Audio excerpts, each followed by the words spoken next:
Right, I guess I'll go ahead and get started. So this is the last of our sessions on the calendar, and basically it's just a wrap up of everything. It's sort of the different rules that happened before there was a perpetual calendar. It's the consequences of having a perpetual calendar and things like that. But before we get started with that, I just want to review a little bit what we did last time. Which was talking about the last three of the rules. So that's there. The last four of the four dichiot, the last three of them, Molad Zaken, Gatrat Bipshuta, and Batu Tikbat Achar Ibor, and just why we have those rules. A Molad Zaken is if the Molad is after 18 hours into the day, which is noon, then we push off Rosh Hashanah to the next day. And that works in conjunction with the first rule, which is Lo Adu Rosh, or Lo Badu Pesach. And so oftentimes we'll push off Rosh Hashanah by multiple days. And so actually on like Rosh Hashanah, you may even see a Molad, you may even see the moon on the first day of Rosh Hashanah because of this rule. So this is an important rule, the Molad Zaken. Gatrad Bipshuta is to deal with a year, a regular year, not a leap year, that would actually have been too long. So if you had the Molad be 3 days, 9 hours, and 204 chalakim into the week, which is on a Tuesday, sort of right after midnight almost, then because of the different rules, you would actually end up with a day that is 356 days, which is not allowed. The longest a regular year would be 355. And the last one of the three rules that we talked about is Batu Tikbat Achar Ibor, which actually has to do with the previous year, where if you didn't have this rule that said that if in 2 days, 15 hours, and 589 chalakim into that year, if the Molad is that time or later on a Tuesday, a Monday, I apologize, then it would actually be too short. And therefore, we actually allow last year to change and this year to change so that it ends up with the right length of the year, as opposed to having last year be too short, which is 382 days.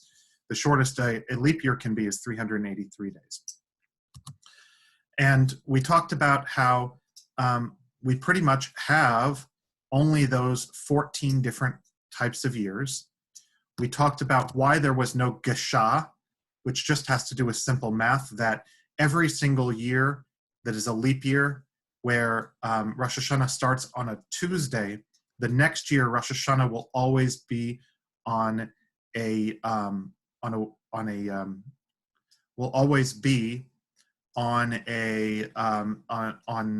Monday. It will never be on a Tuesday, which is what would be required for a gesha, simply because of math.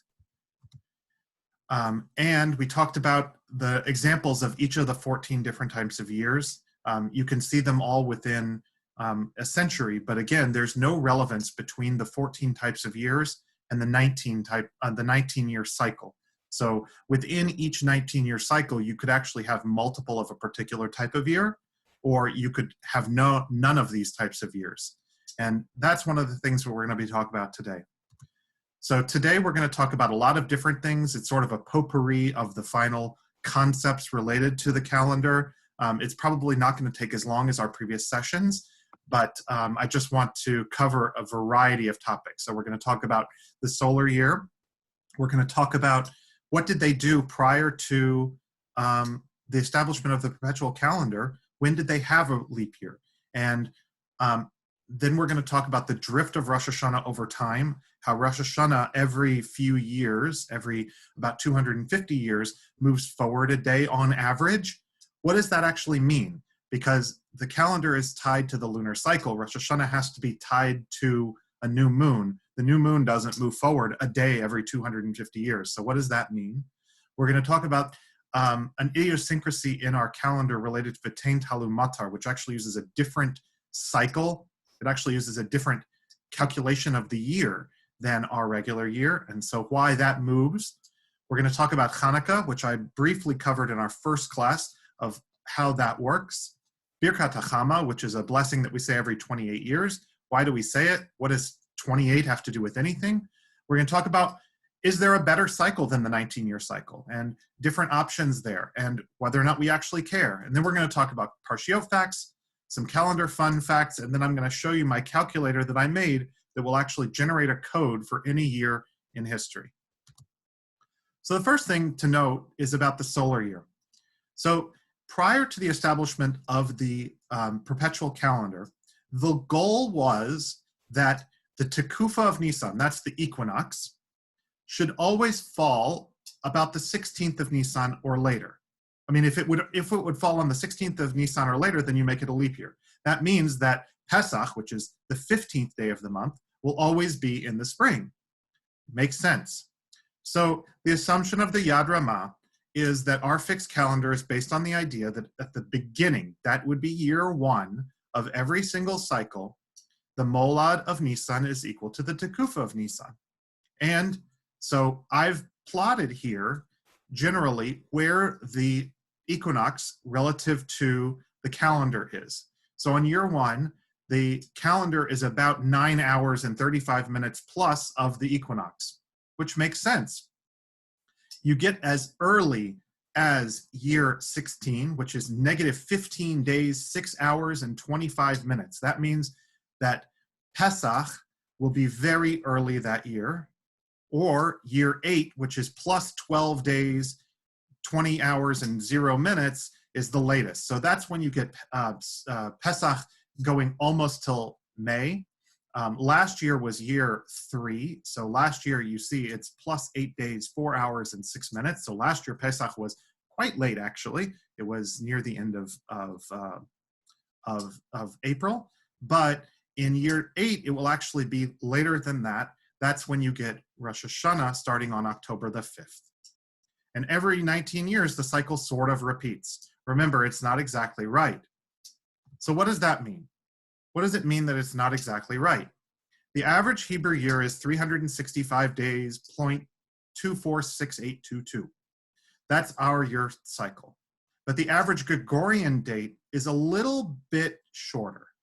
And that means that our calendar moves forward on the Gregorian year about 1 day every 231.374 years. But both of them are wrong, but our calendar is more wrong. So what does that mean? Means that over the course of time, our holidays average later. It means that our earliest date for Rosh Hashanah and for all the other holidays has moved later, and our last date for all of the holidays and Rosh Hashanah has moved later. But we always celebrate based on the moon cycle. So that doesn't really make any sense because the moon cycle doesn't change every 231 years. So what it means is that our rule for when there are leap years, that's the 3, 6, 8, etc., is really a little bit off. So the Christian calendar, for example, still uses the original rule, which is the Tekufa of Nisan, or the vernal equinox should be about the middle of the month of Nisan, to determine when Easter is. And that explains why every few years, Easter is a month different than Passover, because Easter and Passover are integrally linked according to their tradition.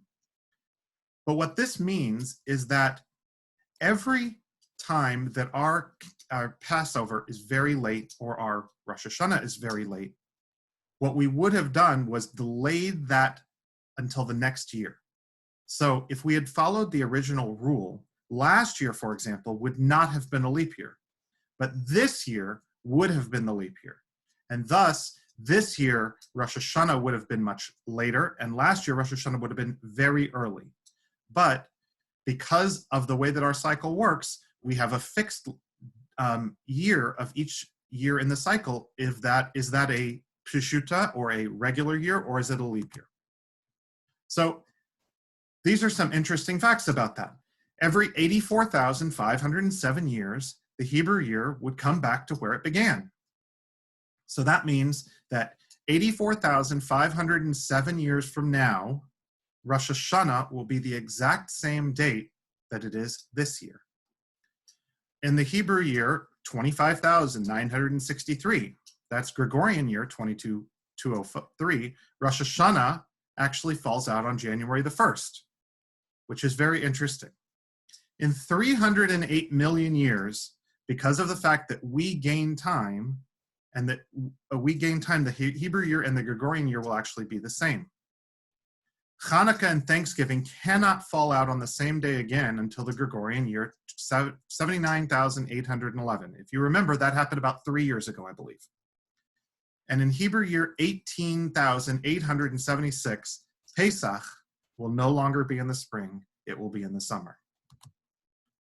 So let's talk about a different thing. Let's talk about V'tein Talum Matar. So right now we're saying V'tein Talum Matar, but we actually use the original Julian calendar to determine when we start saying V'tein Talum Matar. It's defined as 60 days after the Tekufa, that would be the equinox of Tishrei, except we calculate the Tekufa of Tishrei based on the original Julian calendar.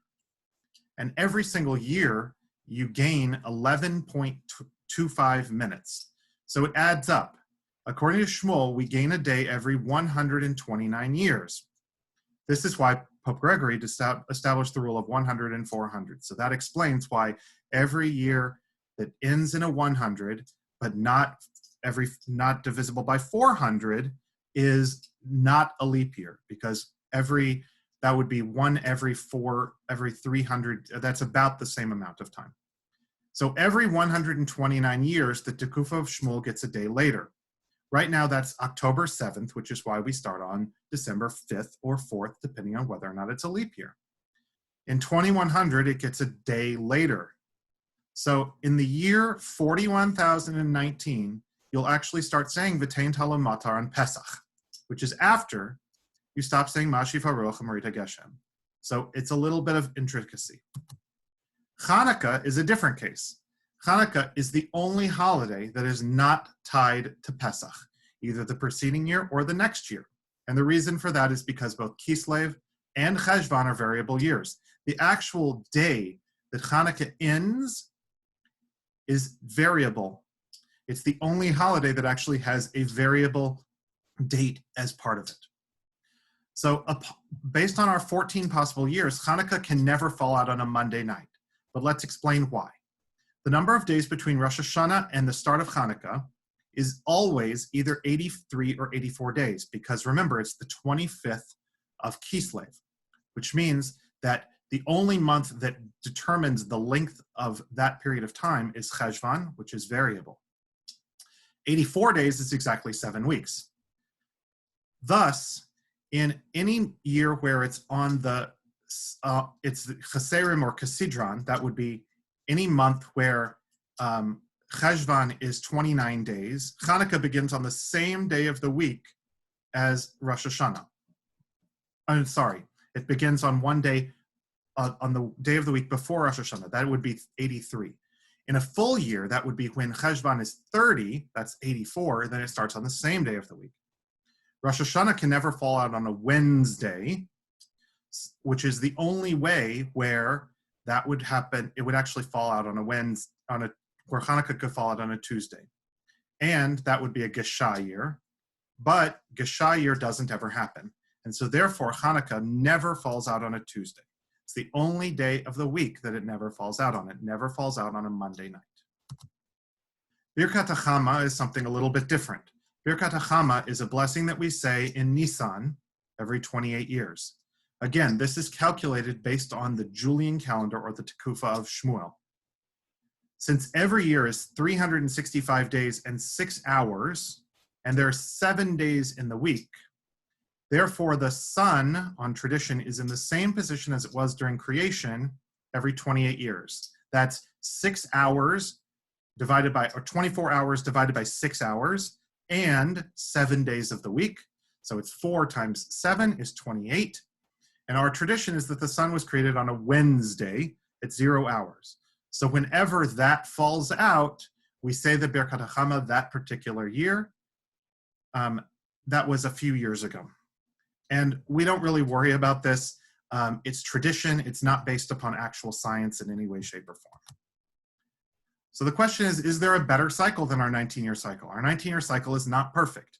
As I said, every 84,000 years, the calendar moves around the entire Gregorian calendar. But we don't really care, because our tradition, although the Rambam does say that we should care, our tradition says that by the year 6000 and the 7th millennium, the Mashiach will have come and Eliyahu Hanavi will establish the Sanhedrin, and the perpetual calendar will come to an end, and we'll go back to our previous rules. But here are some cycles that do work better. One cycle is 353 years. It's 18 of our current 19-year cycles, and then just 11 years out of our current cycle. Basically, it just eliminates a regular year and a leap year, and then it adds up to, you lose 31.68 minutes every 353 years. And so that loses a lot less than what we have now. There's one that's even better. It's a different 353 years. It has no relation to our current 19-year cycle, and it uses a different calculation of the molad than what we use. That's the Baharad. But in this calendar, we would actually only lose 1.5 seconds every 353 years. That's very, very accurate. But again, what we have now is good enough, and it is so simple that you can explain it to most people. Whereas these two cycles are much more complicated. The first one, because you have to understand that there are 18, 19-year cycles and then 11 years. And then the second one, because it's very different and it doesn't have a standard cycle. So let's talk about some Parshiot facts. Zachag, that's the way that you end up with Parshat Miketz not falling on Hanukkah. Because what happens is Parshat Miketz actually falls before Hanukkah because you have more Shabbatot that are not on the Chag, that are on the Chag. Matot and Maseh are always read together except for two different years, a Hacha and a Hashag. And a Hacha year are the only way that there are no double Parshiot in the year, even in the diaspora. Last year, which was a Zasha year, no, it wasn't a Zasha year, it was a Besha year, was actually a year where there were no double Parshiot in Israel. But there were double Parshiot here, Matot and Maseh. So here are the rules for determining when you have a double Parsha. This is very confusing to a lot of people. They don't really understand the rules. There are only two things that actually determine when you have double Parshiot. Shabbat Chazon, that's the Shabbat before or on Tisha B'Av, must always be Parshat Devarim. And on non-leap years, Shabbat Hagadol is always on Parshat Tzav. You always have a double Parsha at the last possible opportunity before one of those two rules. And that really explains a lot of it, because Matot and Maseh are the Parshiot right before Shabbat Chazon or Parshat Devarim. And so, depending on how many Shabbatot and how many holidays fall out on Shabbat, determines how many double Parshiot you have.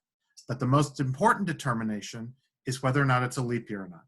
In leap years, you have far fewer because you have 4 extra Shabbatot, or sometimes 5. And that's what determines how many double Parshiot you eliminate. Here are some other things. There's only one day of the year when you can either say Hallel or you say Tachanun, and that's the 3rd day of Tevet. Remember, Hanukkah always starts on the 25th of Kislev, but Kislev has a variable number of days. So if Kislev is Male, if it's a full month, if it's 30 days, then Hanukkah actually ends on the 2nd day of Tevet, and therefore you say Tachanun the day after. And in 2019, last year, there was no fast of the 10th of Tevet, because the fast of the 10th of Tevet the previous year was so late that it fell out, or was so early that it fell out in 2018. And this year, it fell out in January. The earliest Rosh Hashanah just happened a few years ago. It was on 2013, and that was September 5th. Remember, that's year 16 of the cycle. And the latest Rosh Hashanah until 2214 is October 5th, which is 2043. And I guarantee you that is a year 8 of the cycle. Every 19 years, your birthday generally falls out on the same day. Sometimes it's plus or minus 1 day. When I turned 19, it was actually 1 day off. But that doesn't apply if you were born on February the 29th or the 30th of Cheshvan or the 30th of Kislev. Because remember, the 14 different types of years that determine whether or not Cheshvan and Kislev are Malay or Chaser, if they're 29 or 30 days, is irrelevant to the 19-year cycle. And the whole calendar runs on a 689,472-year cycle. That means that the entire 19 and 14-year cycles repeat. Year 1, according to our cycle, would be the exact same as year 689,473. The most popular day for Rosh Hashanah to fall out on is a Thursday. Happens almost 3 times as frequently as Tuesday, which is the least frequent time. The most common length of the year is a Shleimim Shana Peshuta. That would be a 355 days. Hachaz year, that would be a Rosh Hashanah on Thursday, and then Pesach on a Shabbos is the most common type of year. It happens 18% of the time. And a Hacha year, which again, Hacha year is the only type where we do not have any double parshiot in the calendar, happens 3 1/3 time of the times, happens 22,839 times out of 700,000. That's not very frequently. And 2 of the different calendar types, a Zachag year and a Bacha year, happen exactly 40,000 times. I found that very interesting. As we've discussed on the first session, a Shana Mu'beres and a Shleimim year means that Rosh Hashanah falls out the same day 2 years in a row. And here are some interesting facts. Moshe's birthday, if we use the perpetual calendar, which we didn't, would have actually been on a Thursday, and then he died 120 years later on the same day, a Sunday. But if you notice, a lot of bad things happen on a Sunday, but some good things too. The Exodus from Egypt, the original Pesach, was actually on a Sunday. Jews entering the land of Israel was on a Thursday, but both Tisha B'Avs were on Sunday. And that's the end of my formal presentation, but I would just want to show you my calendar that I created, my Excel calendar. So I'm going to share this with you. So I can put in any year here, and I can say, let's say the year 5780, that would be this year, and it will recalculate the whole thing. It is 4 years into the cycle, and this year's calendar is a Basha year, and in fact, that is true. Again, if I go back to year 1 didn't exist, was also a Basha year, and that 689,473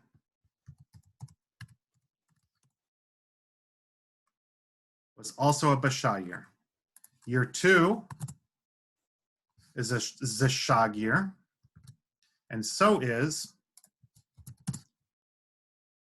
Zeshag year. And so that's pretty much, this calculation generates whether or not all of the different dechiot apply.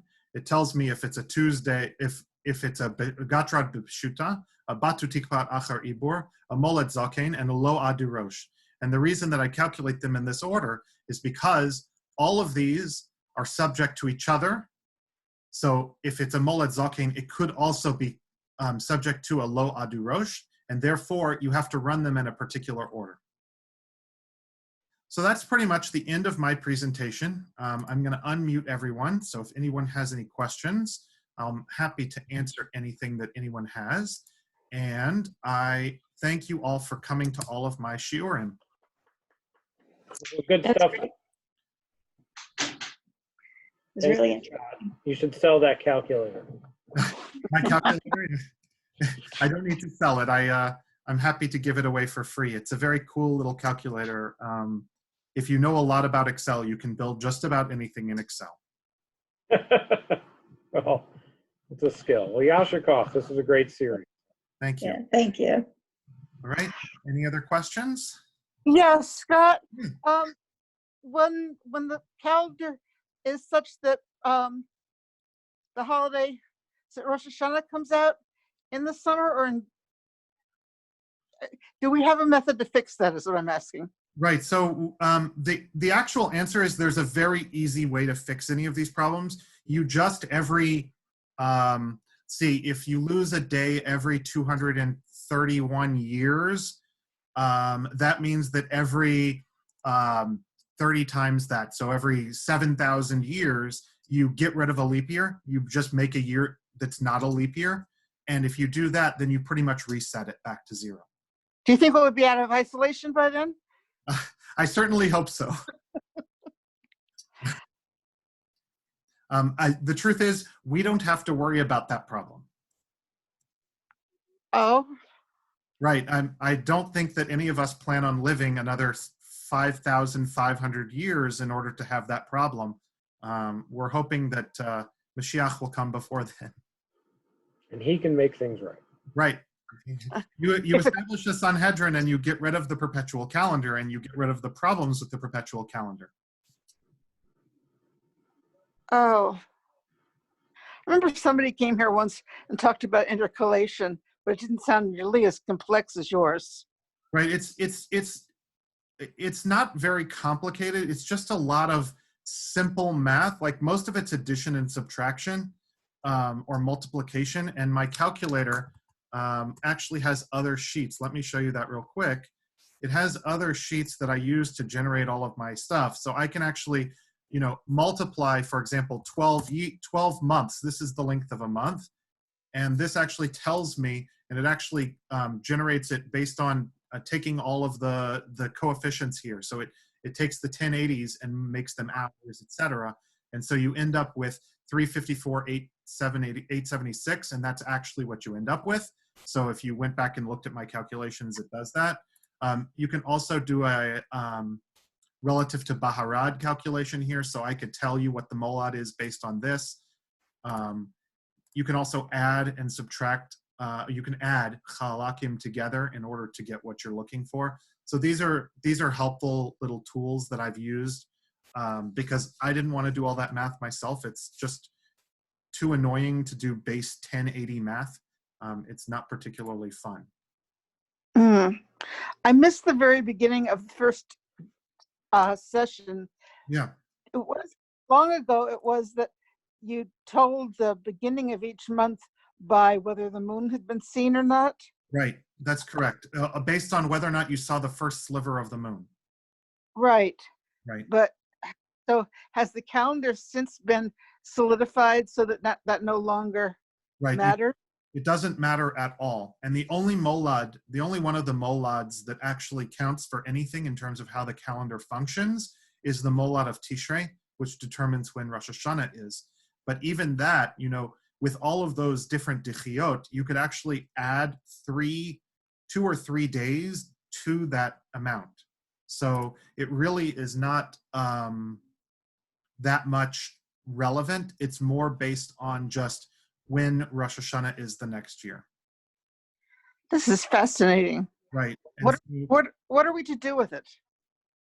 There's not really anything to do. I just find it fascinating.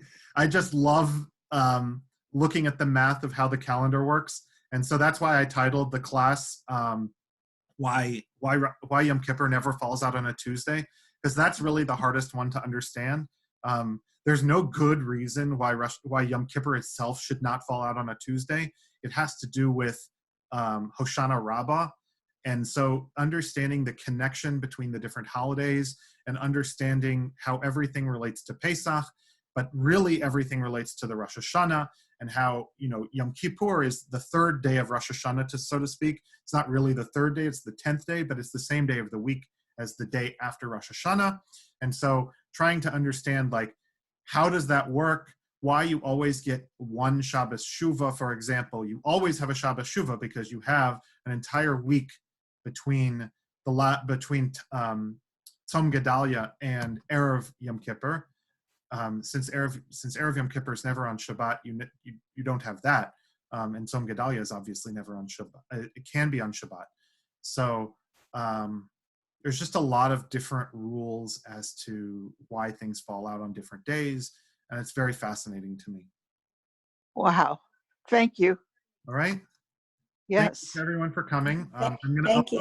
I'm going to Thank upload you. this to YouTube as well. So if anyone wants to follow along or wants to go back and review, that's good.